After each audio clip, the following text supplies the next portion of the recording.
ಚೂರು ಸೈಲೆಂಟ್ ಆಗಿರ್ತೀನಣ್ಣ.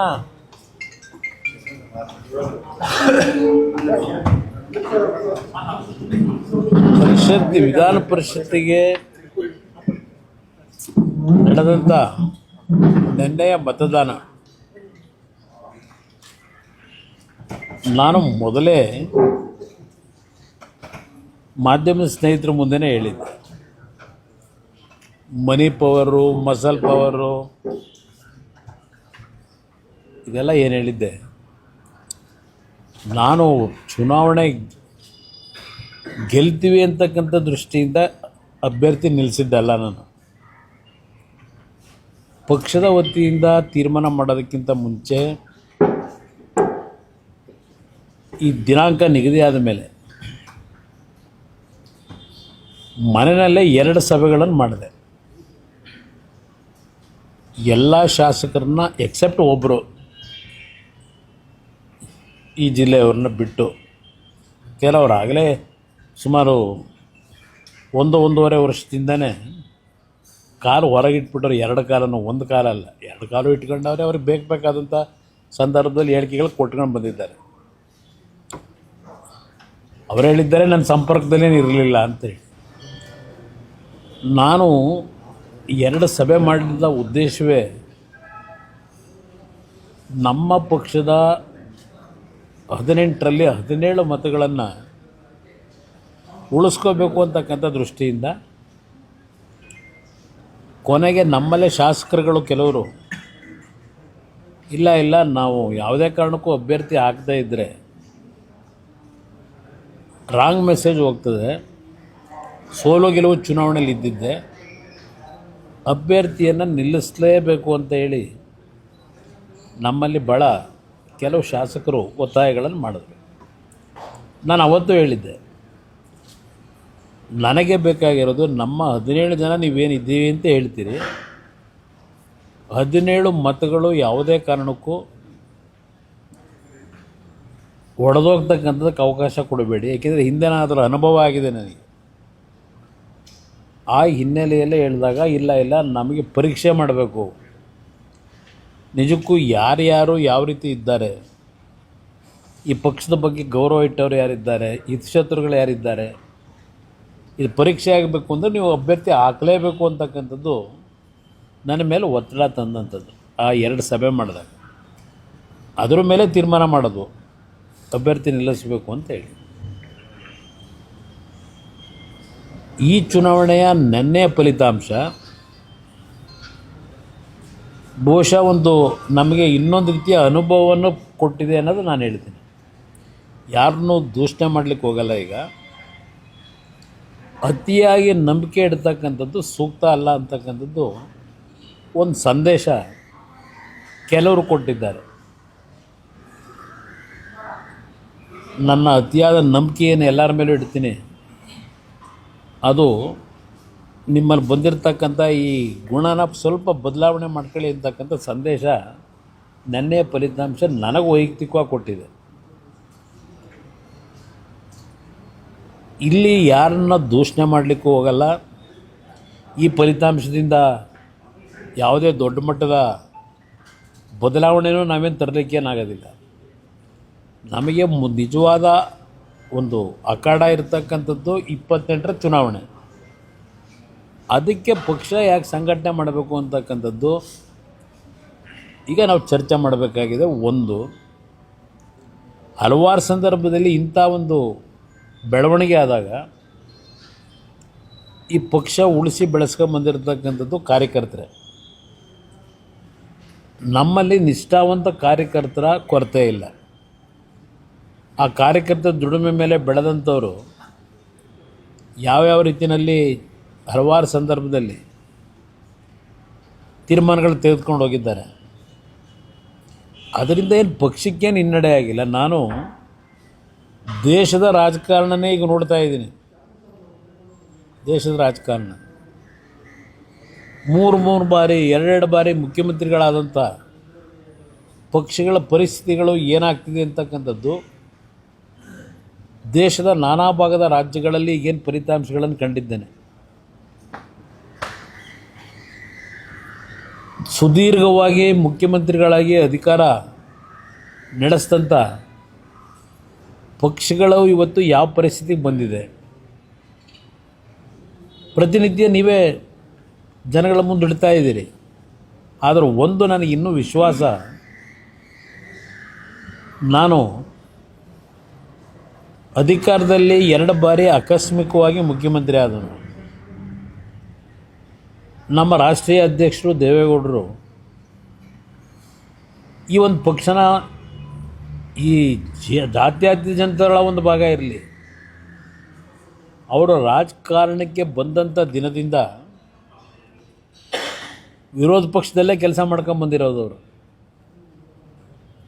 ಅವರ ರಾಜಕೀಯದ ಪ್ರತಿನಿತ್ಯದ ಪ್ರತಿಯೊಂದು ಸನ್ನಿವೇಶಗಳು ಯಾವ ರೀತಿ ನಡ್ಕೊಂಬಂದಿದೆ, ಆದರೂ ಸಹ ಇವತ್ತು ರಾಜ್ಯದಲ್ಲಿ ದೇಶದಲ್ಲಿ ಅವರೇನೊಂದು ಗೌರವ ಉಳಿಸ್ಕೊಂಬಂದಿದ್ದಾರೆ. ಇದೆಲ್ಲ ಇತಿಹಾಸದಲ್ಲಿ ಇರ್ತಕ್ಕಂಥದ್ದು. ಅವ್ರು ಮುಖ್ಯಮಂತ್ರಿ 60-70 ವರ್ಷವೇ ಆಯಿತು ಅವರ ರಾಜಕೀಯ ಜೀವನ. ಕೇವಲ 18 ತಿಂಗಳು ಮುಖ್ಯಮಂತ್ರಿ, 10 ತಿಂಗಳು ಪ್ರಧಾನಮಂತ್ರಿ, ಒಂದು 2-3 ವರ್ಷ ನೀರಾವರಿ ಮಂತ್ರಿ. ಇನ್ನು ಉಳಿದ ಎಲ್ಲ ಅವಧಿನಲ್ಲೂ ಅವರು ವಿರೋಧ ಪಕ್ಷದಲ್ಲೇ ಇದ್ದಾರೆ. ಅದೇನೋ ನನಗೆ ಅವ್ರು ಬಳುವಳಿ ಕೊಟ್ಟಿದ್ದಾರೆ, ನನಗೆ ಅವರ ರಾಜಕೀಯ ಜೀವನದ ಬಳುವಳಿ ನನಗೂ ಕೊಟ್ಟಿದ್ದಾರೆ ಅಂತ ಅಂದ್ಕೊಂಡಿದ್ದೇನೆ. 2004 ಮೊದಲನೇ ಬಾರಿಗೆ ವಿಧಾನಸಭೆ ಪ್ರವೇಶ ಮಾಡಿದೆ. ಅಲ್ಲಿಂದ ರಾಜ್ಯದ ರಾಜಕಾರಣದಲ್ಲಿ ನನ್ನ ಒಂದು ಪಕ್ಷದ ಬೆಳವಣಿಗೆಗೆ ನನ್ನ ಕಾರ್ಯಕರ್ತರ ಜೊತೆ ಕೈ ಜೋಡಿಸಿ ಕೆಲಸ ಮಾಡ್ತಕ್ಕಂಥ ಒಂದು ಸನ್ನಿವೇಶಗಳು ನನಗೆ ಪ್ರಾರಂಭ ಆದಂಥದ್ದು. 2007 ನಂತರ ಈ ಪಕ್ಷದ ಮುನ್ನಡೆಸ್ಕೊಂಡು ಹೋಗ್ತಕ್ಕಂಥದ್ದು ಸ್ವಲ್ಪ ನನ್ನ ಹೆಗಲ ಮೇಲೆ ಬಿತ್ತು. ದೇವೇಗೌಡರು ಎಲ್ಲೆಲ್ಲಿ ಅವರ ಒಂದು ಶಕ್ತಿ ತುಂಬಬೇಕು ತುಂಬ್ಕೊಂಬಂದಿದ್ದಾರೆ. ಆದರೆ ಕಳೆದ 20 ವರ್ಷದಲ್ಲಿ ಸುದೀರ್ಘವಾಗಿ ಈ ಪಕ್ಷದ ಕಾರ್ಯಕರ್ತರ ಸಂಘಟನೆ ಜೊತೆಗೆ ಪಕ್ಷಕ್ಕೆ ಆರ್ಥಿಕವಾಗಿ ಶಕ್ತಿ ಇಲ್ಲದೇ ಇದ್ದರೂ ಈ 20 ವರ್ಷ ಈ ಪಕ್ಷ ಇನ್ನೂ ಈ ರಾಜ್ಯದಲ್ಲಿ ಒಂದು ಅಸ್ತಿತ್ವ ಇಟ್ಕೊಂಡಿದೆ ಅಂತಕ್ಕಂಥದ್ದನ್ನಾದರೂ ನಾನು ಕಾರ್ಯಕರ್ತರ ಜೊತೆಗೂಡಿ ಇಲ್ಲಿವರೆಗೆ ಉಳಿಸ್ಕೊಂಬಂದಿದ್ದೇನೆ. ಬೇರೆ ರಾಜ್ಯಗಳಲ್ಲಿ ಏನು ನಡೀತಾ ಇದೆ ಅಂಥ ಒಂದು ಪರಿಸ್ಥಿತಿಗಳು ನನ್ನ ಪಕ್ಷಕ್ಕೆ ಒಂದು ಸಣ್ಣ ಅವಧಿನಲ್ಲಿ ಕೆಲವು ಮೈತ್ರಿ ಹೆಸರಿನಲ್ಲಿ ರಾಜ್ಯ ಆಳಿದ್ದು ಬಿಟ್ಟರೆ ಒಂದು 18 ತಿಂಗಳು, ಒಂದು 14 ತಿಂಗಳು ಇನ್ನೂ ಈ ಪಕ್ಷದ ಗೌರವ ಉಳಿಸಿದ್ದೇವೆ. ನಾನು ಸ್ವಲ್ಪ ಅಲ್ಪ ಮಟ್ಟಿಗೆ ಜನಗಳ ವಿಶ್ವಾಸ ಇಟ್ಕೊಂಡಿದ್ದೇನೆ. ನಿಜವಾದ ಅಗ್ನಿ ಪರೀಕ್ಷೆ ನಮಗೆ ಆಗ್ತಕ್ಕಂಥದ್ದು 2028. ಹಣಬಲ ತೋಲ್ಬಲದ ವಿರುದ್ಧವೇ ಚುನಾವಣೆ ನಡೆಸಬೇಕು. ನಾವು ಅವರ ಮುಂದೆ ಆರ್ಥಿಕವಾಗಿ ಈಗಿನ ರಾಜಕೀಯದ ಒಂದು ವಾತಾವರಣ ಇದೆಯಲ್ಲ, ಅವ್ರಿಗೆ ಸರಿಸಾಟಿಯಾಗಿ ನಾನು ನಿಲ್ತೀನಿ ಅಂತಕ್ಕಂಥದ್ದು ಏನು ಭ್ರಮೆ ಇಲ್ಲ ನನಗೆ. ಆದರೆ ಒಂದು ವಿಶ್ವಾಸ, ನನ್ನ ಕಾರ್ಯಕರ್ತರು ನಿಷ್ಠಾವಂತ ಕಾರ್ಯಕರ್ತರಿದ್ದಾರೆ. ಶಾಸಕರಾಗಿ ಎಲ್ಲಿ ಹೋಗ್ತಕ್ಕಂಥದ್ದು ಈ ಪಕ್ಷದಲ್ಲಿ ಹಲವಾರು ಪ್ರಕರಣಗಳು ಹಿಂದಿಂದ ನಡ್ಕೊಂಬಂದಿದೆ. ಆದರೂ ಕಾರ್ಯಕರ್ತರು ಈ ಪಕ್ಷ ಏನು ಉಳಿಸಿದ್ದಾರೆ. ಈಗಲೂ ಹೇಳ್ತೀನಿ, ಈ ಪಕ್ಷ ಉಳಿಸ್ತಕ್ಕಂಥದ್ದಕ್ಕೆ ನನ್ನ ಕಾರ್ಯಕರ್ತರು, ನಾನೇನು ಅವ್ರಿಗೇನು ಅಧಿಕಾರ ಕೊಟ್ಟಿಲ್ಲ, ಅವ್ರಿಗೆ ಯಾರಿಗೂ ದುಡ್ಡು ಮಾಡಲಿಕ್ಕೆ ಅವಕಾಶ ಕೊಟ್ಟಿಲ್ಲ. ಅಂಥ ಕಾರ್ಯಕರ್ತರೇ ಇನ್ನೂ ಈ ಪಕ್ಷದಲ್ಲಿ ಉಳ್ಕೊಂಡಿರ್ತಕ್ಕಂಥದ್ದು. ಇಲ್ಲಿ ಕಾರ್ಯಕರ್ತರ ದುಡಿಮೆ ಮೇಲೆ ಬಂದು ಕೆಲವರು ಪಾಪ ಅವರವರ ವೈಯಕ್ತಿಕವಾದಂಥ ನಿರ್ಧಾರಗಳು ಮಾಡ್ಕೊಂಡು ಏನು ಹೋಗ್ತಾರೆ. ನನಗೆ ನೆನ್ನೆ ಚುನಾವಣೆಯಲ್ಲಿ ಯಾರು ಕ್ರಾಸ್ ಔಟ್ ಮಾಡಿದ್ದಾರೆ ನನ್ನ ಹತ್ರ ಸಂಪೂರ್ಣ ಮಾಹಿತಿ ಇದೆ, ಸಂಪೂರ್ಣವಾದ ಮಾಹಿತಿ ಇಟ್ಕೊಂಡಿದ್ದೇನೆ. ಅದರಿಂದ ನಾನೇನು ವಿಚಲಿತನಾಗಿಲ್ಲ. ಯಾರ್ಯಾರು ಕ್ರಾಸ್ ಔಟ್ ಮಾಡಿದ್ದಾರೆ ಅಂತಕ್ಕಂಥದ್ದು ಮೊದಲೇ ನಾನು ನಿರೀಕ್ಷೆನೂ ಇಟ್ಕೊಂಡಿದ್ದೆ, ಅದು ಯಾರಿಂದ ಹೋಗುತ್ತೆ ಅಂತ ಇದೆ. ಅದರಿಂದ ಇದೇನು ಈ ಚುನಾವಣೆಯ ಫಲಿತಾಂಶ, ಕ್ರಾಸ್ ಔಟಿಂಗು ನನಗೇನು ಯಾವುದೇ ರೀತಿ ಆಘಾತ, ಅಚ್ಚರಿ ಯಾವುದೂ ಉಂಟು ಮಾಡಿಲ್ಲ. ಮೊದಲೇ ನನಗೆ ಇದರ ಅರಿವು ಇಟ್ಕೊಂಡಿದ್ದೆ. ಅದರಿಂದ ನಾನು ಹೆಚ್ಚಿಗೆ ಈ ಚುನಾವಣೆಯಲ್ಲಿ ನಮ್ಮ ಮೊನ್ನೆ ದೇವಸ್ಥಾನಕ್ಕೆ ಹಾಕೋದೆ ಆರಾಮಾಗಿ. ನನಗೆ ಗೊತ್ತಿತ್ತು, ನಾನು ಸಾಂಕೇತಿಕವಾಗಿ ನನ್ನ ಪಕ್ಷದ ಶಾಸಕರು ಈಗಲೂ ಯಾವ ರೀತಿ ನಡ್ಕೋಬೋದು ಅಂತಕ್ಕಂಥದ್ದನ್ನು ಪರೀಕ್ಷೆ ಆಗಲಿ ಅಂತಲೇ ಇವತ್ತು ಅಭ್ಯರ್ಥಿ ಹಾಕಿದ್ದೇವೆ. ಯಾಕೆ ಕ್ರಾಸ್ ಮಾಡಿದ್ರು ನಿಮ್ಮ ಪಾರ್ಟಿ? ಅದಕ್ಕೆ ನಾನಾ ರೀಸನ್ಗಳಿದೆ, ಅದು ಬೇಡ ಸಾರ್ವಜನಿಕವಾಗಿ ಬೇಡ. ಪಕ್ಷಾಂತರ ವಿಚಾರ ಏನು? ಇಲ್ಲ ಪಾಪ ಅವರಿಗೆ ಕ್ಷೇತ್ರದಲ್ಲಿ ಅಭಿವೃದ್ಧಿ ಆಗ್ತಿಲ್ಲ ಅಂತಕ್ಕಂಥದ್ದು ಒಂದು ಭಾಗ. ಈಗಾಗಲೇ ಮುಂದೆ ಏನು ಮಾಡಬೇಕು ಅನ್ನೋದು ಅವ್ರು ತೀರ್ಮಾನ ಮಾಡ್ಕೊಂಡಿದ್ದಾರೆ. ಯಾವ್ಯಾವಾಗ ಯಾರ್ಯಾರ ಹತ್ರ ಏನೇನು ಮಾತಾಡಿದ್ದಾರೆ, ಏನೇನು ವ್ಯವಹಾರಗಳು ನಡೆದಿದೆ ಅದೆಲ್ಲ ನನಗೆ ಗೊತ್ತಿರೋ ವಿಷಯ. ನಮ್ಮಲ್ಲಿ 4 ಜನ ಮಾಡಿದ್ದಾರೆ. ಯಾರು ಅಂತಕ್ಕಂಥದ್ದು ಗೊತ್ತಾಗಿದೆ. ಅದು ಚರ್ಚೆ ಆಗಿದೆ. ಅದು ಚರ್ಚೆ ಆಗಿದೆ. ಹಿಂದೆ ಕಳೆದ 3 ವರ್ಷದಿಂದ ಏನೇನು ನಡ್ಕೊಂಬರ್ತಿದೆ ನಾನು ಗಮನಿಸಿದ್ದೀನಿ, ಏನೇನು ನಡೀತದೆ ಅಂತ. ಅದು ಗಮನಿಸಿದ್ರೂ ನಾನು ಅವ್ರಿಗೆ, ನೋಡ್ರಪ್ಪ ನಿಮ್ಮ ಕ್ಷೇತ್ರದಲ್ಲಿ ಜನಗಳಿಗೆ ಏನೇನು ಮಾತು ಕೊಟ್ಟಿದ್ದೀರೋ, ಗೆಲ್ಲಿಸಿದ್ದಾರೆ, ನೀವು ಆ ಮಾತು ಜನಗಳ ಹತ್ರ ಉಳಿಸ್ಕೊಳ್ಳಿಕ್ಕೆ ಮಾತು ಕೊಟ್ಟಿರ್ತಕ್ಕಂಥದ್ದು ನಿಮಗೆ ಅನುಕೂಲಗಳು ಮಾಡ್ಕೋಬೇಕು ಅಂದರೆ ಇವತ್ತು ನೀವು ನಿಮ್ಮ ಜಾತಿ ಹೆಸರಿನಲ್ಲೋ ಇಲ್ಲ ಇನ್ಯಾವುದೋ ಒಂದು ಇದರಲ್ಲಿ ಯಾವ್ಯಾವ ರೀತಿ ನಿಮ್ಮ ಕ್ಷೇತ್ರಕ್ಕೆ ಅಭಿವೃದ್ಧಿ ಮಾಡ್ಕೋಬೇಕು ಮಾಡ್ಕೊಳ್ರಪ್ಪ ಅಂತಲೂ ನಾನು ಹೇಳಿದ್ದೀನಿ. ನಾನು ಯಾರಿಗೂ ಹೊಸೊಬ್ರು ಬರ್ತಾರೆ, ಅದೇ ಜನ್ಜಿ ಅಂತ ಈಗ ಹೊಸದಾಗಿ ಶುರುವಾಗಿದೆಯಲ್ಲ, ಬಹಳ ಜನ ಬರ್ತಾರೆ. ನಾನು ರೆಡಿಯಾಗಿದ್ದೀನಿ. ನಾನು ಈ ಪಕ್ಷದಲ್ಲಿ ಯುವಕರುಗಳಿಗೆ ಹೆಚ್ಚಿನ ಆದ್ಯತೆ ಕೊಡಬೇಕು, ಹೊಸ ಮಕ್ಕಳಿಗೆ ಅಂತಕ್ಕಂಥ ನಿರ್ಧಾರ ಮಾಡಿದ್ದೀನಿ. ಅವ್ರ ಹೆಸರು ಎತ್ತಲೇಬೇಡಿ ಬಿಡಿ, ನನ್ನ ಹತ್ರ ಅವ್ರ ಹೆಸರೇ ತರಬೇಡಿ. ನಾನು ಕಳೆದ 1.5 ವರ್ಷದಲ್ಲಿ ಅವ್ರ ಬಗ್ಗೆ ನಾನೇನಾದರೂ ಮಾತನಾಡಿದ್ದೀನ? ಮೊನ್ನೆ ಚಾಮುಂಡೇಶ್ವರಿ ಕ್ಷೇತ್ರದಲ್ಲಿ ಸಭೆ ಆಯಿತು, ಅವ್ರ ಹೆಸರನ್ನ ಏನಾದರೂ ಎತ್ತಿದ್ನ? ನಾನು ಅವ್ರ ಹೆಸರು ಬಗ್ಗೆ ಚರ್ಚೆ ಮಾಡೋದೇ ಬೇಡ. ಯಾವುದು 1 ನಿಮಿಷ ಬ್ರದರ್, ಅಂತಿಮವಾಗಿ ಯಾರೇ ಹೋಗಿ ಚರ್ಚೆ ಮಾಡಿದ್ರು ಅಂತಿಮವಾದ ನಿರ್ಣಯ ನನ್ನ ಕಾರ್ಯಕರ್ತರ ಅಭಿಪ್ರಾಯಗಳೇನಿದೆ ಅದನ್ನು ಇಟ್ಕೊಂಡು ನಾನೇ ತೀರ್ಮಾನ ಮಾಡ್ತೀನಿ. ಅವ್ರು ಯಾರು ಬೇಕಾದ್ರೆ ವೈಯಕ್ತಿಕವಾಗಿ ಪಾಪ ಅವರವರು ಆತ್ಮೀಯತೆ ಏನು ಇಟ್ಕೊಂಡಿರ್ತಾರೆ ಅದ್ರ ಮೇಲೆ ಹೋಗಿ ಪಾಪ ಏನೋ ಚರ್ಚೆ ಮಾಡ್ಕೋಬೋದು. ಆದರೆ ಪಕ್ಷದಲ್ಲಿ ಅಂತಿಮವಾದ ನಿರ್ಣಯ ನಾನೇ ಮಾಡಬೇಕಾದಂಥ ಅನಿವಾರ್ಯತೆ ನನಗೆ ಸೃಷ್ಟಿ ಮಾಡಿದ್ದಾರೆಲ್ಲ. ನಾನು ಎಷ್ಟು ಬಾರಿ ಹೇಳಿದ್ದೀನಿ ಬ್ರದರ್, ಎಷ್ಟು ಬಾರಿ ಹೇಳಿದ್ದೀನಿ, ಅವ್ರ ಬಗ್ಗೆ ಚರ್ಚೆನೇ ಮಾಡಬೇಡಿ ನನ್ನ ಹತ್ರ ಅಂತ ಹೇಳಿದ್ದೀನಿ. ಯಾಕೆಂದರೆ ನನಗೆ ಈ ಹೊಸ್ದಾಗಿ ಅನುಭವ ಆಗಿರೋದಲ್ಲ, 3 ಬಾರಿ ಅನುಭವ ಆಗಿದೆ. 2006ರಲ್ಲಿ ಏನಾಯಿತು, ಆಮೇಲಿಂದ 13ಕ್ಕೆ ಬಂದರು, ಆಮೇಲೆ ಮತ್ತೆ ಆಗೇನೇನು ನಡೀತು, ಮತ್ತು ಆಮೇಲೆ 18ಕ್ಕೆ ಏನಾಯಿತು, 23ಕ್ಕೆ ಏನಾಯಿತು, ಎಲ್ಲ ನೋಡಿದ್ದೀನಿ. ವೈಯಕ್ತಿಕವಾಗಿ ನಾನು ಏನೂ ಚರ್ಚೆ ಮಾಡೋಕ್ಕೆ ಹೋಗಲ್ಲ. ನನಗದರ ಅನುಭವಗಳಾಗಿದೆ. 2006 ಪಾರ್ಲಿಮೆಂಟ್ ಅಸೆಂಬ್ಲಿ ಇಲ್ಲಿ ಬೈ ಎಲೆಕ್ಷನ್ ಆಯ್ತಲ್ಲ, ಅಲ್ಲಿಂದಲೇ ನನಗೆ ಅನುಭವ ಆಗಿದೆ ಅವ್ರು ಯಾವ ರೀತಿ ಇದ್ದಾರೆ ಅಂತ ಹೇಳಿ. ಬೇಡ ಚರ್ಚೆ ಬೇಕು. ಇವತ್ತಿನವರೆಗೆ ಏನಾದರೂ ನೀವು ಆ ವಿಷಯದಲ್ಲಿ ನನ್ನ ಸ್ಟ್ಯಾಂಡ್ ಏನಿದೆ, ನೀವು ಹಲವಾರು ಬಾರಿ ಕೇಳಿದ್ದೀರಿ, ನನ್ನ ಸ್ಟ್ಯಾಂಡ್ ಏನು ಅನ್ನೋದು ಹೇಳ್ಬಿಟ್ಟಿದ್ದೀನಿ.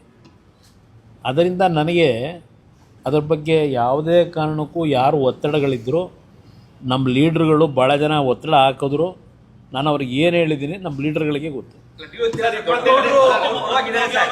ಇದ್ದಾರೆ ಪಾಪ, ಅದು ದೊಡ್ಡ ಗೌಡ್ರದ್ದು. ಅದೇ ಹೇಳಿದ್ನಲ್ಲ, ಅವ್ರಿಗೂ ಅತಿಯಾದಂಥ ಕೆಲವ್ರ ಮೇಲೆ ನಂಬಿಕೆ ಇಟ್ಕೊಂಡವರಲ್ಲ. ಆ ನಂಬಿಕೆ ಏನು ಅಂತಕ್ಕಂಥದ್ದು ಅವ್ರಿಗೆ 70 ವರ್ಷದಲ್ಲಿ ಆಗಿರ್ತಕ್ಕಂಥ ಹಲವಾರು ಪೆಟ್ಟು ಮೇಲೆ ಪೆಟ್ಟು ಬಿದ್ದರೂ ಅಯ್ಯೋ ಏನೋ ಪಕ್ಷಕ್ಕೆ ಏನಾದರೂ ತೊಂದರೆ ಆಗಬಾರ್ದು, ನಾವು ಈ ಥರ ಕಳಿಸ್ಬಿಟ್ರೆ ಅಂತೇಳಿ ಏನೋ ಒಂದು ಅವರಿಗೆ ವ್ಯಾಮೋಹ. ಆ ವ್ಯಾಮೋಹದಲ್ಲಿ ಅವ್ರ ಪಾಪ ಎಲ್ಲರನ್ನು ಉಳಿಸ್ಕೋಬೇಕು ಅಂತ ಟ್ರೈ ಮಾಡ್ತಾರೆ. ಆದರೆ ಆ ದೇವೇಗೌಡರು ಇಟ್ಕೊಂಡಿರ್ತಕ್ಕಂಥ ದೇವೇಗೌಡರು, ಈ ದೇವೇಗೌಡರಲ್ಲ, ಅಲ್ಲಿ ಬೆಂಗಳೂರಿದ್ದಲ್ಲ ಆ ದೇವೇಗೌಡರು, ಅವರು ಇಟ್ಕೊಂಡಿರ್ತಕ್ಕಂಥ ಒಂದು ಆತ್ಮೀಯತೆ, ವ್ಯಾಮೋಹ, ಒಂದು ನಂಬಿಕೆ ಉಳಿಸ್ಕೊಳ್ಳದೆ ಇದ್ರೆ ಏನು ಮಾಡೋಕ್ಕಾಯ್ತದೆ? ಇಲ್ಲ, ಈ ವಿಷಯದಲ್ಲಿ ಯಾವುದೇ ಕಾರಣಕ್ಕೂ ಬರೀ ಇದೊಂದೇ ಅಲ್ಲ, ಹಲವಾರು ಕ್ಷೇತ್ರದಲ್ಲಿ ಇದೇ ಇದೆ ಅವರಿಗೆ, ದೇವೇಗೌಡರಿಗೆ. ಏನು ಮಾಡೋದು ನಾವು? ಕೊನೆಗೆ ನೀವು ಹೇಳ್ದಂಗೆ ಅವರಿಗೆ ಗೌರವ ಕೊಡಬೇಕು ಅಂತೇಳಿ ಕೆಲವು ವಿಷಯದಲ್ಲಿ ಅವರು ತೆಗೆದುಕೊಳ್ತಕ್ಕಂಥ ನಿರ್ಧಾರಕ್ಕೆ ತಲೆಬಾಗಿದ್ದೇವೆ. ನಿಮ್ಗೆ ಹೇಳಬೇಕು ಅನ್ನೋದಾದರೆ, ನಾನು ಒಂದು ಬಾರಿ ತಗೊಳ್ಳೋಂಥ ನಿರ್ಧಾರ ಅವರ ಅಭಿಪ್ರಾಯಗಳಿಗೆ ವಿರುದ್ಧವಾಗಿ ನಿಮಗೆ ಗೊತ್ತು, 106 ಬಾರಿ ಹೇಳಿದ್ದೀನಿ 2006. ಆದರೆ ಆ ನಿರ್ಧಾರ ನಾನು ತೆಗೆದುಕೊಂಡಿದ್ದರಿಂದ ಇವತ್ತು ಒಂದು ರಾಜ್ಯದಲ್ಲಿ ಕುಮಾರಸ್ವಾಮಿ ಯಾರು ಅಂತಕ್ಕಂಥದ್ದು ಜನಕ್ಕೆ ಅರ್ಥ ಆಗಿದೆ. ಅವ್ರು ತಿಳ್ಕೊಂಡಿದ್ದಾರೆ ನನ್ನ ನಡವಳಿಕೆನ. ಅದೇ ಇವತ್ತು ನನಗಿವತ್ತು ಹೋರಾಟ ಮಾಡಲಿಕ್ಕೆ ಒಂದು ಶಕ್ತಿ. ಆಮೇಲಿಂದ 2007 ಕೆಲವು ತೀರ್ಮಾನಗಳಾದವಲ್ಲ, ಆ ತೀರ್ಮಾನ ಮತ್ತಿನ್ನೊಂದು ಆಘಾತ ಕೊಡಬಾರದು ಅಂತಲೇ ತೀರ್ಮಾನಗಳು ತಗೊಂಡೆ. ಅವ್ರು ಹೇಳ್ದಾಗೆ ತೀರ್ಮಾನ ಮಾಡ್ಕೊಂಡೆ. ಅಲ್ಲಿಂದ ಇಲ್ಲಿವರೆಗೆ ಅವ್ರು ಹೇಳ್ದಾಗೆ ಕೇಳ್ಕೊಂಬಂದಿದ್ದೀನಿ. ಆದರೆ ಇವತ್ತು ಈ ಪಕ್ಷ ಉಳಿಸ್ಬೇಕಾದಂಥ ಹಿನ್ನೆಲೆಯಲ್ಲಿ ಮತ್ತು ನನಗೆ ಪಕ್ಷ ಉಳಿಸ್ಕೊಳ್ಳೋದು ಒಂದು ಭಾಗ, ಈ ರಾಜ್ಯದ ಪರಿಸ್ಥಿತಿ ಇದೆಯಲ್ಲ, ಇವತ್ತು ರಾಜ್ಯ ಉಳಿಸ್ಬೇಕಾಗಿದೆ. ಈ ರಾಜ್ಯ ಉಳಿಸ್ಲಿಕ್ಕೆ ಇವತ್ತು ಆಕಸ್ಮಿಕವಾಗಿ ರಾಜಕಾರಣಕ್ಕೆ ಬಂದು ಈ ರಾಜ್ಯ ಉಳಿಸ್ತಕ್ಕಂಥದ್ರಲ್ಲಿ ನಾನು ಸರಿಪಡಿಸ್ಕೊಳ್ಳದೆ ಹೋದರೆ, ರಾಜಿ ಆದರೆ ಅಲ್ಲಿ ನನಗೂ ಏನಿದೆ, ನನಗೂ ಬೇರೆಯವ್ರಿಗೂ ವ್ಯತ್ಯಾಸ. ಇವತ್ತು ರಾಜ್ಯ ಆಳ್ತಕ್ಕಂಥವ್ರು ಯಾವ ರೀತಿ ಇದ್ದಾರೆ, ಜನಗಳ ಭಾವನೆಗಳು ಏನೇ ಇದ್ರೂ ಅದನ್ನೆಲ್ಲ ಧಿಕ್ಕರಿಸಿ ನಾನು ಏನು ಮಾಡಿದ್ರು ನಡೆಯುತ್ತೆ ಅಂತಕ್ಕಂಥ ಒಂದು ಉದ್ದಡತನದಲ್ಲಿ ಇರ್ತಕ್ಕಂಥ ಈಗಿನ ವಾತಾವರಣ ಸರಿಪಡಿಸ್ತಕ್ಕಂಥದ್ದಕ್ಕೆ ನಾನು ಧ್ವನಿ ಎತ್ತೇ ಹೋದರೆ, ಇಲ್ಲಿ ನಾನು ನಾಡಿನ ಜನತೆಗೆ ಹೇಳ್ತೀನಿ, ಅದರಲ್ಲೂ ವಿಶೇಷವಾಗಿ ನನ್ನ ಬೆಳೆಸಿರ್ತಕ್ಕಂಥ ನನ್ನ ಭಾಗದ ಜನಕ್ಕೆ ಹೇಳ್ತೀನಿ, ವೈಯಕ್ತಿಕವಾಗಿ ನಾನು ಯಾವುದೇ ಈರ್ಷೆ ಅಸೂಯೆ ಪ್ರಶ್ನೆ ಇಲ್ಲ. ಇವತ್ತು ರಾಜ್ಯ ಉಳಿಬೇಕಾಗಿದೆ. ಆ ಹಿನ್ನೆಲೆಯಲ್ಲಿ ನನ್ನ ಕೆಲವು ಕಠಿಣವಾದ ನಿರ್ಧಾರಗಳನ್ನು ಮಾಡಬೇಕಾದಾಗ, ಕೆಲವು ವಿಷಯಗಳನ್ನ ಎಕ್ಸ್ಪೋಸ್ ಮಾಡಬೇಕಾದ್ರೆ ನಾಡಿನ ಜನತೆಗೆ ಹೇಳ್ತೀನಿ, ಯಾವುದೋ ಒಂದು ವ್ಯಾಮೋಹಕ್ಕೋ ಇಲ್ಲ ಅಸೂಯೆಗೋ ಇಲ್ಲ ಈರ್ಷೆಯಿಂದ ನಾನು ಮಾಡ್ತಾ ಇದ್ದೇನೆ ಅಂತಕ್ಕಂಥ ಭಾವನೆ ಇಟ್ಕೋಬೇಡಿ. ಇವತ್ತು ನಿಮ್ಮ ಮುಖಾಂತರ ಹೇಳ್ತಾ ಇದ್ದೀನಿ, ಇನ್ನು ಮುಂದಕ್ಕೆ ನನ್ನ ಹೋರಾಟ ಪ್ರಾರಂಭ ಆಗುತ್ತೆ. ಏನೇನು ನಡೀತಿದೆ ಅನ್ನೋದು ಗೊತ್ತಿದೆ ನನಗೆ. ಪಾಪ ನಮ್ಮ ಬಂಡವಾಳನೂ ಏನೋ ಬಿಡ್ತಾನಂತಲ್ಲ, ಬಿಟ್ಟಲಿ, ತೊಂದರೆ ಇಲ್ಲ. ಯಾವ ರೀತಿ ನಡ್ಕೊಂಡಿದ್ದೇನೆ ನಾನು ಮುಖ್ಯಮಂತ್ರಿ ಇದ್ದಾಗ, ಒಂದು ಇನ್ಸಿಡೆಂಟು ಹೇಳಿದ್ದೀನಿ ಹಲವಾರು ಬಾರಿ, ಗೊತ್ತಿದೆ. ನನ್ನ ಬಗ್ಗೆ ಟೀಕೆ ಮಾಡ್ತಲ್ಲ, ನಾವು ಅವ್ರ ಜೊತೆಯಲ್ಲೇ ಭಾಳ ದಿವಸ ಇದ್ದು ಅವ್ರು ಏನೇನು ನಡೆಸಿದ್ದಾರೆ ನಮಗೆ ಗೊತ್ತಿದೆ. ಹೇಳ್ತಾರಲ್ಲ ಕೆಲವರು, ಈಗ ಅಲ್ಲಿ ಹೋಗಿ ಕಾಂಗ್ರೆಸ್ನಲ್ಲಿ ಅಲ್ಲಿದ್ಕೊಂಡು ಒಂದು ಇನ್ಸಿಡೆಂಟು, ಒಬ್ಬ ಯುವಕ ಅದೆಂಥದೋ ನಿಮ್ಮ ಆಗ ಅದೆಂಥದೋ ಆರ್ಟ್ರಲ್ಲಿ ಪ್ಲೇವಿನ್ ಎಂಥ ಲಾಟ್ರಿ ಇದ್ದಾಗ ನೋಡೋಣ, IPL ಅಲ್ಲ, ಕೃಷ್ಣ ಅವ್ರ ಕಾಲದಲ್ಲಿ ಯಾವುದೊಂದು ಮಾಡಿದ್ದಲ್ಲ, SM ಕೃಷ್ಣ ಅವ್ರ ಕಾಲದಲ್ಲಿ ಪ್ಲೇವಿನ್ನು, ಆ ಪ್ಲೇವಿನ್ ಲಾಟ್ರಿ ಆಗ ನಡೀತಿತ್ತಲ್ಲ. ಸಾಯಂಕಾಲ ಒಂದು ಕಡೆ ಹೆಂಡದ ಅಂಗಡಿ ಮುಂದೆ ನಿಂತ್ಕೊಳ್ಳೋರು, ಇನ್ನೊಂದು ಕಡೆ ಸಾಯಂಕಾಲ 6 ಗಂಟೆ ಆಯಿತು ಅಂದರೆ ಪ್ಲೇವಿನ್ ಶಾಪ್ ಮುಂದೆ ಇದು ಏನು ದೊಡ್ಡ ಗುಂಪುಗಳೇ ನಿಂತಿರೋದಲ್ಲ. ಒಬ್ಬ ಯುವಕ ಬಂದು ನನ್ನ ಹತ್ರ ಬೆಳಗ್ಗೆ 6 ಗಂಟೆ ಮನೆ ಮುಂದೆ ನಿಂತಿದ್ದ. ಕರೆಸ್ದೆ, ಒಳಗಡೆ ಪೇಪರ್ ಓದ್ತಾ ಕೂತಿದ್ದ, ನೋಡಿದೆ ಮೇಲ್ಗಡೆ ಕಿಟಕಿಯಿಂದ. ಕರೆಸ್ಕೊಂಡು ಏನಪ್ಪ ಯಾಕೋ ನಿಂತಿದ್ದೆ ಅಲ್ಲಿ ಅಂತ ಕೇಳಿದ್ರೆ ಹೇಳ್ತಾನೆ, ಆ ಪ್ಲೇವಿನ್ ವ್ಯಾಮೋಹಕ್ಕೆ ಒಳಗಾಗಿ 2 ಲಕ್ಷ ಸಾಲ ಮಾಡಿದ್ದೀನಿ, ಇವತ್ತಿನ ಸಾಲ ತೀರಿಸ್ತಿದ್ರೆ ನಮ್ಮ ಕುಟುಂಬ ಸಂಪೂರ್ಣವಾಗಿ ಸೂಸೈಡ್ ಮಾಡ್ಕೋಬೇಕು ಅಂತಿದ್ದೀವಿ, ಕೊನೆ ಅಂತ ನಿನ್ನ ಹತ್ರ ಬಂದಿದ್ದೀನಿ ಅಂತಾನೆ. ಅದರ ಮೇಲೆ ಈ ರಾಜ್ಯದಲ್ಲಿ ಎಲ್ಲ ಲಾಟ್ರಿನ ನಿಷೇಧ ಮಾಡಬೇಕು ಅಂತ ತೀರ್ಮಾನ ಮಾಡಿದೆ. ನನ್ನ ಮೇಲೆ ಅವತ್ತು ಬಂದಂಥ ಒತ್ತಡ ಗೊತ್ತಿಲ್ವಾ? ಇವತ್ತು ಹೇಳ್ತಾರಲ್ಲ ಕುಮಾರಸ್ವಾಮಿದು ನೋಡಿದ್ದೀವಿ ಅಂತ ಹೇಳಿ, ಅಲ್ಲಿ ಕೂತ್ಕೊಂಡೀಗ ಎಲ್ಲಾರನ್ನೂ ಮೆಚ್ಚಿಸ್ಕೊಳ್ಳಿಕ್ಕೆ. ಎಸ್, ರಾಜಕಾರಣದಲ್ಲಿ ಇವತ್ತು ನಾನು ಹಲವಾರು ಬಾರಿ ಹೇಳಿದ್ದೀನಿ, ಚುನಾವಣೆ ಸಂದರ್ಭದಲ್ಲಿ ಮನೆ ದುಡ್ಡು ತಂದು ರಾಜಕೀಯ ಮಾಡೋಕ್ಕಾಗತ್ತಾ? ಆಲೂಗಡ್ಡೆ ಬೆಳೆದ್ಬಿಟ್ಟು ಆಲೂಗಡ್ಡೆಲ್ಲಿ ಬಂದು ದುಡ್ಡಲ್ಲಿ ರಾಜಕೀಯ ಮಾಡೋಕ್ಕಾಯ್ತದೆ? ನಾನು ಹೇಳ್ತಾರಲ್ಲ, ಏನು ಆಲೂಗಡ್ಡೆ ಬೆಳೆದು ಆಸ್ತಿ ಪಡೆದ್ರ ಅಂತೇಳಿ. ನಾನು ಬಂದಂಥದ್ದು ನನ್ನ ಜಮೀನು ಇದೆಯಲ್ಲ, ಇದನ್ನು 100 ಎಕರೆ ಇದನ್ನು ಪೋಸ್ಟ್ ಅಂಟಿಸಿದ್ರಲ್ಲ, ಈ ಬಿಡದಿ ಹತ್ರ ಅಂಟಿಸ್ಕೊಂಡು ಜನಗಳನ್ನ ಬದಲಾವಣೆ ಮಾಡ್ತೀವಿ ಅಂತೇಳಿ. ನನ್ನ ಹೆಂಡ್ತಿದು, ನನ್ನ ಮಗಂದು, ನಂದು ಎಲ್ಲ ಫೋಟೋಗಳು ಹಾಕವ್ರಲ್ಲ. ಈ ಕೈಯಲ್ಲಿ ಹೇಳಿದ್ನಲ್ಲ ಮೊನ್ನೆ ಹೆಂಗಿದೆ ಅಂತೇಳಿ. ಅವತ್ತು ಎಷ್ಟು ಕೋಟಿ ನನಗೆ ಸುರಿಯಾಗಿ ಬಂದರು. ಆ ಪ್ಲೇವಿನ್ ಲಾಟ್ರಿ, ಆನ್ಲೈನ್ ಇದನ್ನು ಪ್ಲೇವಿನ್ ಲಾಟ್ರಿಗಳನ್ನ ನಾನೇನು ನಿಷೇಧ ಮಾಡಿದೆ, ಎಲ್ಲ ಸಂಪೂರ್ಣ ಬಂದ್ ಮಾಡಿದೆ. ಬಂದ್ರಲ್ಲ ನನ್ನ ಹತ್ರ ಇದ್ದಂಥ ಒಬ್ಬ ಅಧಿಕಾರಿ ಸರ್ ವಿಂಡ್ಸರ್ ಮ್ಯಾನರಲ್ಲಿ ಸೂಟ್ ಕೇಸ್ ಇಟ್ಕೊಂಡು ಕೂತವ್ರೆ ಸರ್ ಅಂತ ನನ್ನ ಮುಂದೆ ಬಂದಲ್ಲ ಒಬ್ಬ ಬದುಕಾರಿ, ಬೈದು ಕಳಿಸಿ ನಿನ್ನ ಕೆಲಸ ಏನು ಅಂತ ಹೇಳಿ. ನಿನ್ನ ಕೆಲಸ ಏನಿದೆ ಅಷ್ಟು ಮಾಡು, ರಾಜಕೀಯಕ್ಕೆ ದುಡ್ಡು ಬೇಕು, ಇಂಥ ಪಾಪದಣದಿಂದ ರಾಜಕೀಯ ಮಾಡಲ್ಲ ಅಂತ ಹೇಳಿದೆ. ನನ್ನ ಪಕ್ಷದಲ್ಲಿ ನಾನು ಕೆಲವರಿಗೆ ವಿಧಾನ ಪರಿಷತ್ತಿಗೆ ಸೀಟ್ ಕೊಡಬೇಕಾದ್ರು ಪಕ್ಷಕ್ಕೆ ದೇಣಿಗೆ ತಗೊಂಡಿದ್ದೀನಿ ಅವ್ರ ಹತ್ರ. ಓಪನ್ ಆಗಿ ಹೇಳಿದ್ದೀನಿ ನಾನು ಈ ಪಕ್ಷ ನಡೆಸಬೇಕಾದ್ರೆ ಕೆಲವರು ಶಾಸಕರು ಚುನಾವಣೆಯಲ್ಲಿ ಸಾಲ ಮಾಡಿ ಬಂದಿದ್ದೀವಿ, ವಿಧಾನ ಪರಿಷತ್ಗೂ ರಾಜ್ಯಸಭಾ ಸೀಟ್ ಕೊಡಿಸ್ಬೇಕಾದ್ರೆ ಕೊಟ್ಟಾಗ ನಮಗೆ ಅಷ್ಟು ಕೊಡಿಸಿ ಇಷ್ಟು ಕೊಡಿಸಿ ಅಂತೇಳಿ ಡಿಮ್ಯಾಂಡ್ ಮಾಡಿದಂಥವ್ರು ಕುಮಾರಸ್ವಾಮಿ ಟಿಕೆಟ್ ಕೊಡಬೇಕಾದ್ರೆ ಎಷ್ಟು ದುಡ್ಡು ತಗೊಂಡ? ಏನು ನನ್ನ ಸ್ವಂತಕ್ಕೆ ತಗೊಂಡಿದ್ದೀನ? ಟಿಕೆಟ್ನ ಕೊಡಬೇಕಾದ್ರೆ ಅಸೆಂಬ್ಲಿ ಚುನಾವಣೆಯಲ್ಲಿ ನಾನು ಯಾರ ಹತ್ರನೂ ಭಿಕ್ಷೆ ಬೇಡಿಲ್ಲ, ಬೇರೆಯವ್ರ ಹತ್ರ ಭಿಕ್ಷೆ ಬೇಡಿ ಒಂದೊಂದು ಕ್ಯಾಂಡಿಡೇಟ್ಗೆ ಒಂದು ರಾಜಕೀಯ ಒಂದು ಸಣ್ಣ ಪಕ್ಷ, ಈ ಪಕ್ಷ ಉಳಿಸ್ಕೊಳ್ಳಿಕ್ಕೆ ಯಾವ್ಯಾವ ಥರ ನಾನು ವೈಯಕ್ತಿಕವಾಗಿ ನಡೆದೀನಿ ನನಗೆ ಗೊತ್ತಿದೆ. ಇವ್ರ ಹತ್ರ ಉತ್ತರ ತಗೋಬೇಕಾ, ನಾನು ಇವರಿಂದ ಸರ್ಟಿಫಿಕೇಟ್ ತಗೋಬೇಕಾ? ರಾಜ್ಯದಲ್ಲಿ ಮುಖ್ಯಮಂತ್ರಿಯಾಗಿ ಸೈನ್ ಹಾಕಬೇಕಾದ್ರೆ ನಾನು ಆ ಸೈನ್ ಮಾರಾಟಕ್ಕೆ ಎಂದೂ ಇಟ್ಟಿಲ್ಲ. ಸೈನ್ ಹಾಕಬೇಕಾದ್ರೆ ಇವತ್ತು ಡೆಲ್ಲಿನಲ್ಲಿ ಮಂತ್ರಿ ಇದ್ದೀನಿ, ನನ್ನ ಸೈನ್ನ ಮಾರಾಟಕ್ಕೆ ಇಟ್ಟಿಲ್ಲ. ಅಲ್ಲಿ ಡೆಲ್ಲಿ ಒಳಗೂ 2 ಇಲಾಖೆ ನಡೆಸ್ತಾ ಇದ್ದೀನಿ. ಯಾವ ರೀತಿ ಒಂದು ವಿಶ್ವಾಸದಲ್ಲಿ ಅವ್ರಿಗೆ ಕೆಲಸ ಮಾಡ್ತಾ ಇದ್ದೀನಿ. ನನ್ನ ಆತ್ಮಕ್ಕೆ ನಾನು ಹೇಳ್ಕೋಬೇಕು, ದೇವ್ರಿಗೆ ಹೇಳ್ಕೋಬೇಕು. ನಾನು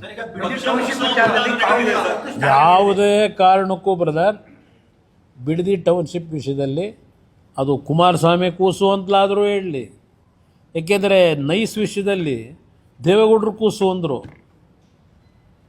ಆದರೆ ಆ ಕಾರ್ಯಕ್ರಮಗಳಲ್ಲಿ ಲೂಟಿ ಮಾಡಿದಾರೆ ಯಾರು? ನೈಸಲ್ಲಿ ಇದೆಲ್ಲ ದೊಡ್ಡ ಕಥೆ ಇದೆ, ಬಿಟ್ಟುಬಿಡಿ. ಇಲ್ಲಿ ಅದೇನಲ್ಲ ಕುಮಾರಸ್ವಾಮಿ ಕೂಸು ಅಂತಾರಲ್ಲ. ಈಗ ನೆನ್ನೆ ಪಾಪ ನನ್ನ ಹಳೆ ಸ್ನೇಹಿತ ಒಂದು ಹೇಳಿಕೆ ಕೊಟ್ಟವನೆ. ಈಗ ಕನ್ನಡಪ್ರಭದಲ್ಲಿ 2 ಪೇಜ್ ಇದೆ, ಇದಂತೂ 2 ಕಾಲಮ್ನಲ್ಲಿ ಅಲ್ಲೊಂದು ಬಾಕ್ಸ್ ಬೇರೆ ಹಾಕಿದಿರಿ. ಅಲ್ಲಿ ಹೇಳ್ತಾರೆ ಕುಮಾರಸ್ವಾಮಿಯವರು ರೆಡ್ ಝೋನ್ನ ಲಿಫ್ಟ್ ಮಾಡದೆ ಹೋಗಿದ್ದರಿಂದ ಇನ್ನೂ ರೈತರು ಭೂಮಿ ಉಳ್ಕೊಂಡಿದೆ. ಕುಮಾರಸ್ವಾಮಿ ಅವರು ಏನಾದರೂ ರೆಡ್ ಝೋನ್ ಏನಾದರೂ ಲಿಫ್ಟ್ ಮಾಡಿದ್ರೆ ಏನಾಗೋದು? ಅವರೇ ಹೇಳ್ತಾರೆ ದೊಡ್ಡ ದೊಡ್ಡ ಲ್ಯಾಂಡ್ ಮಾಫಿಯಾಗಳು ಲೂಟಿ ಮಾಡಿಬಿಡೋರು ಇಷ್ಟೊತ್ತಿಗೆ, ಅಟ್ಲೀಸ್ಟ್ ರೆಡ್ ಝೋನ್ ಇರೋದರಿಂದ ಉಳ್ಕೊಂಡಿದೆ ಭೂಮಿ ಅಂತ ಅವರೇ ಹೇಳಿಕೆ ಕೊಡ್ತಾವ್ರು. ನಿನ್ನೆ ಕುಮಾರಸ್ವಾಮಿ ಯಾಕೆ ರೆಡ್ ಝೋನ್ ನಾವು ತೆಗಿಲಿಲ್ಲ ಅಂತಾರೆ. ಮುಖ್ಯಮಂತ್ರಿಗಳು ಅದೆಂಥದ್ದು ಡೇಟ್ ವೈಸು ಉದಯವಾಣಿ ಪತ್ರಿಕೆಯಲ್ಲಿ ಬಂದಿದೆ, ಒಂದೆಲ್ಲ ಟೈಪ್ ಮಾಡಿ ಎಲ್ಲ ಪತ್ರಿಕೆಗಳಿಗೆ ಕೊಟ್ಟವ್ರೆ. 2006 ಇಂಥ ಡೇಟು ಏನಾಯಿತು, ಅಲ್ಲೇನಾಯಿತು, ಇಲ್ಲೇನಾಯಿತು, 8, 10, 11 ಎಲ್ಲ ಕೊಟ್ಕೊಂಡವ್ರೆ. ಸಿದ್ದರಾಮಯ್ಯರ ಕಾಲದವರೆಗೂ ಕೊಟ್ಟು ಇಲ್ಲಿವರೆಗೂ ಕೊಟ್ಟವ್ರೆ. ಈಗ ಇವ್ರು ಏನು ಮಾಡ್ತಾಯಿದ್ದೀವಿ ಅಂತ. ನನ್ನ ಕಾಲದಲ್ಲಿ DLF ಕಂಪ್ನಿ ದುಡ್ಡು ಕಟ್ಟಿಲ್ಲ. DLF ಕಂಪ್ನಿಯವರು ರಾಜ್ಯದಲ್ಲಿ ಗವರ್ನರ್ ಆಡಳಿತ ಇದ್ದಾಗ, ರಾಜ್ಯಪಾಲರ ಆಡಳಿತ ಇದ್ದಾಗ ಕಟ್ಟಿರೋದು ಅವರು. ಆಮೇಲೆ ಮುಂದೆ ಬಂದು ಸರ್ಕಾರದಲ್ಲಿ ದುಡ್ಡು ವಾಪಸ್ ತಗೊಂಡು ಹೋಗವ್ರೆ. ನಾನು ಮಾಡಬೇಕು ಅಂತ ಇದ್ದಿದ್ದು ನಿಜ. ವಿಧಾನಸಭೆಯ ಕಲಾಪದಲ್ಲಿ ರಿಲೀಸ್ ಮಾಡ್ತೀನಿ ಅದೆಲ್ಲ. 2007 ಜುಲೈ 30-31ನೇ ತಾರೀಕು 2007 ಇದೇ ಸಿದ್ದರಾಮಯ್ಯನವರು ಏನು ಭಾಷಣ ಮಾಡಿದ್ದಾರೆ ಬಿಡದಿ ಟೌನ್ಶಿಪ್ ಬಗ್ಗೆ. ನಂದಗುಡಿ ಭಾಗದಲ್ಲಿ SEZನ ಕೇಂದ್ರ ಸರ್ಕಾರ ಅವತ್ತು UPA ಸರ್ಕಾರ, ಮನಮೋಹನ್ ಸಿಂಗ್ ಪ್ರೈಮ್ ಮಿನಿಸ್ಟ್ರು, ಈ ದೇಶದಲ್ಲಿ ಎಲ್ಲ ರಾಜ್ಯಗಳಿಗೆ SEZನ್ನು ಯಾವ ರೀತಿ ಮಾಡಬೇಕು ಅಂತ ಹೇಳಿ 60 ದಿವಸ ಟೈಮ್ ಕೊಟ್ಟು ಅವತ್ತೇನು ತೀರ್ಮಾನ ಮಾಡಿದರು ಕಾಂಗ್ರೆಸ್ ಸರ್ಕಾರ ಅಲ್ಲಿ ಡೆಲ್ಲಿನಲ್ಲಿ. ಅದೆಲ್ಲದರ ಬಗ್ಗೆ ಪಾಪ ಸಿದ್ದರಾಮಯ್ಯನವರು ಏನು ಪುಟಗಟ್ಟಲೆ ಮಾತಾಡೋರೆ ಬಿಡದಿ ಟೌನ್ಶಿಪ್ ಬಗ್ಗೆ. ಇದೇ ಈಗಿನ ಮುಖ್ಯಮಂತ್ರಿಗಳು ಪುಟಗಟ್ಟಲೆ ಮಾತಾಡೋರೆ. ಮಲ್ಲಿಕಾರ್ಜುನ್ ಖರ್ಗೆ ಅವರು ಮಾತನಾಡಿದ್ದಾರೆ. ಅವತ್ತಿನ ಸತ್ಯಶೋಧನಾ ಸಮಿತಿ ವರದಿ ಕೊಟ್ಟರಲ್ಲ, ಇದೆಲ್ಲ ವಿಧಾನಸಭೆ ಕಲಾಪದಲ್ಲಿ ಏನು ಇದೆ ದಾಖಲೆಗಳು. ಅವತ್ತು ನಾನು ಉತ್ತರ ಕೊಟ್ಟಿದ್ದೀನಿ ಮುಖ್ಯಮಂತ್ರಿಯಾಗಿ. ತಾವು ಮಾಡಬೇಕು ಅಂತ ನಿರ್ಧಾರ ಮಾಡಿದ್ದು. ಒಂದು ನಿಮಿಷ, ಸತ್ಯ ಅಂತ ಹೇಳ್ತಾನೇ ಇದ್ದೀನಲ್ಲ. ನಾನು ಹೇಳ್ತಾ ಇದ್ದೀನಲ್ಲ, 5 ಟೌನ್ಶಿಪ್ ಮಾಡಬೇಕು ಅಂತ ಒಂದು ದೂರದೃಷ್ಟಿಯಿಂದ ತೀರ್ಮಾನ ಮಾಡಿದ್ದು ನಿಜ. ಆದರೆ ನಾನು ನನ್ನನ್ನು ಆಯ್ಕೆ ಮಾಡಿದಂಥ ಆ ಭಾಗದ ಜನರನ್ನ ನಮ್ಮ ಕೃಷ್ಣಾ ಕಚೇರಿಗೆ ಕರೆದು ಎಲ್ಲ ಹಿರಿಯರು, ಕಾಂಗ್ರೆಸ್ಸು, BJP, JDS ಪ್ರಶ್ನೆ ಇಲ್ಲ, ಎಲ್ಲ ಹೆಣ್ಣುಮಕ್ಕಳು ಹಲವಾರು ಜನ ಪ್ರಮುಖರನ್ನ ಕರೆದು 3-4 ಸಭೆ ಮಾಡಿದೆ. ಅವ್ರ ಭಾವನೆಗಳನ್ನು ಅರ್ಥ ಮಾಡ್ಕೊಂಡೆ. ವಿಧಾನಸಭೆ ಕಲಾಪದಲ್ಲಿ ಹೇಳಿದ್ದೇನೆ, ನನ್ನನ್ನು ಆಯ್ಕೆ ಮಾಡಿರ್ತಕ್ಕಂಥ ಪುಣ್ಯಾತ್ಮರು, ತಂದೆ ತಾಯಂದರು, ಅವ್ರ ವಿರುದ್ಧವಾದ ನಿರ್ಣಯ ಮಾಡಲ್ಲ. ಯಾವುದೇ ರೀತಿಯಲ್ಲಿ ರೈತರ ಭೂಮಿನ ಅಭಿವೃದ್ಧಿ ಹೆಸರಿನಲ್ಲಿ ಲಪ್ಟಾಯಿಸ್ಲಿಕ್ಕೆ ಬಿಡಲ್ಲ. ಈ ಪದನ ಅವ್ರ ಮುಖದ ಮೇಲೆ ಹೇಳಿದ್ದೀನಿ. ಈಗ ಏನು ಹೇಳ್ತಾವ್ರಲ್ಲ ಈಗ ಈ ಮಹಾನ್ ನಾಯಕರು, ಅವ್ರ ಮುಖದ ಮೇಲೆ ಹೇಳಿದ್ದೀನಿ. ಅಲ್ಲಿ 450 ದಿವಸದಿಂದ ಕೂತವ್ರೆ ಪ್ರತಿಭಟನೆ ಮಾಡ್ಕೊಂಡು, ಒಂದು ಗೌರವ ಕೊಡಲಿಲ್ಲ ರೈತ ಜನಕ್ಕೆ. ಇವರಿಂದ ನಾನು ಪಾಠ ಕಲಿಬೇಕಾ? ನಾನು ಬಿಡೋಕ್ಕಾಗುತ್ತಾ ಇದನ್ನು ಸಬ್ಜೆಕ್ಟ್ನ? ಯಾರಿಗೋಸ್ಕರ ಮಾಡ್ತಾವ್ರೆ?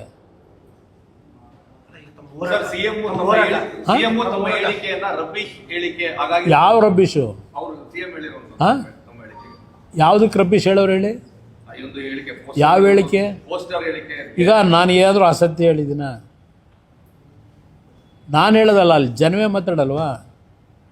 ಹಿಂದೆ ಹೇಗಿತ್ತು, ಇವತ್ತು ಈ ರಾಜ್ಯದ ದುರಾದೃಷ್ಟ ನಾವೇನು ಮಾಡೋದು?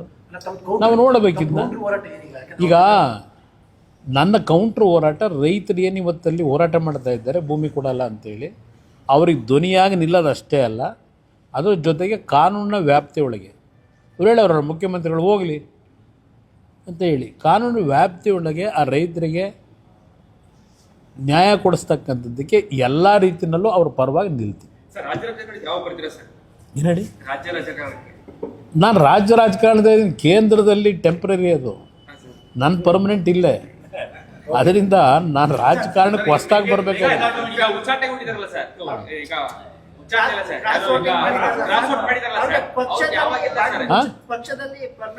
ನಾನು ಯಾವ್ಯಾವ ಟೈಮ್ಗೆ ಏನು ತೀರ್ಮಾನ ಮಾಡಬೇಕು ಇವುಗಳ ವಿಷಯದಲ್ಲಿ ತಗೋತೀನಿ. ರಾಜಧಾರಿ ಟಿವಿ, ಅಡೆತಡೆ ಇಲ್ಲದ ಪ್ರಜಾದಾರಿ.